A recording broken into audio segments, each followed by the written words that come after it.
y'all hate it when it's Father's Day and the single mother likes to take these gift cards and cross out Father's Day and put their name there? That's what's going on a lot of times when it comes to Father's Day. And I witnessed this myself, going out with a single mother.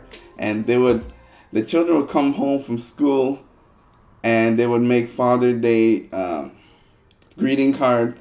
And then when the daughter would bring it, the mother would come out and say, "Oh, thank you for this greeting card," and then rubs it out, use a big black marker and rub out the Father's Day and put Single Mother's Day and put her name there. Did you know that there is already a single parent, single Mother's Day, and that's March 21st? Now, when I went to school, they never really promoted this in the 90s and the millennials, but I'm sure probably now that, single parents are such a large demographic now. If you look in the black family, 80% are single mothers. Whites, 30 to 40%. Hispanics, 40%. And for Canadian mothers, it would be 30% single parent. And then with Asians, they have the lowest at 10 to 15% single mothers. So this is a growing trend. So I don't know why these single mothers had to hijack Father's Day just to prove a point when they already have March 21st. But I think it's because the school system and, this social media has not really promoted this date. So they use Single Father's Day hijack to promote their progress. So now, why is this happening? Why don't we just let the active fathers just have their day in peace? Why do we need a lot of these women hijacking and, making these posts on Facebook that, a lot of these fathers are not doing? There are a lot of fathers who are actually being fathers. And there's a lot of fathers that would like to be fathers, but because of the government, the judgment, and policemen, that they are kept out of their house for various reasons. They have child alienation that a lot of these women are using as a weapon to keep these men out of these relationships. See, back before 1965, it was very low that you would have single mothers. But after 1965, the trimenity, which I call the government, the judgment, and the policemen, are now being used as a weapon to keep men out of the house. And that number of single mothers skyrocketed from 15% all the way up to 70-80%. Not much has changed. Not a lot of widows. There's not an increased number of widows. There's not an increased number of abusive men. What has changed is the feminism and what has come with feminism and the laws that were brought into place.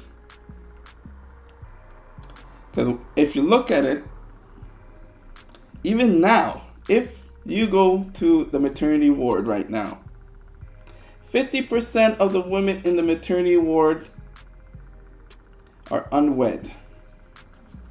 That means within the last 9 months, they already knew that the guy that impregnated them was not going to be a father.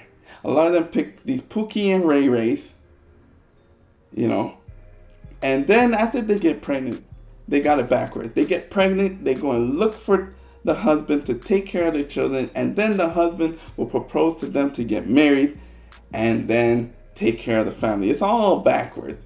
Back in the old days, the guy would go for the woman, the guy would propose, and after proposition, and get married, then they would have a child, and then they would have a family. It's all backwards now. And that's because we have a lot of rules in place protecting this and promoting this. So this Single Parents Day, March 21st, it started in 1985. Ronald Reagan wrote this proclamation because they knew after these 15 years of policies starting from 1965 They knew of a growing trend of divorces, no fault divorce. They knew that there was going to be a growing trend of these single unwed mothers. So they decided that they were going to bring in this policy. But you see, that's the reason why there's no longer this stigma of single mothers. Because when you look at the stats, Africa has the largest percentage of single mothers, but has the lowest percentage of single parent households. But America, although its numbers of single mothers is, moderate, they have the highest number of single parent households. And that's because of all these policies that have kept the men out. Because if you look at Africa, even though they have the highest incidence of single mothers, it's because of culture and the laws that they have that allows men to have more than one wife, and also that man is required to take care of the wife and the children. And also their culture promotes polygamy and taking care of multiple children and wives. And they live happily ever after. But not here in America. You got all these rules that try to alienate the father out of the house and different weapons to keep him out. And then if you want to see your children, then you have to pay the court for visitation rights. You see all of these backward laws that try to keep the men out. So to make it much worse. So you can no longer blame, divorces and men walking out on their children back in 1965. No, all of this large increase is because of these laws that were instituted after 1965 that caused such a large amount of single mothers.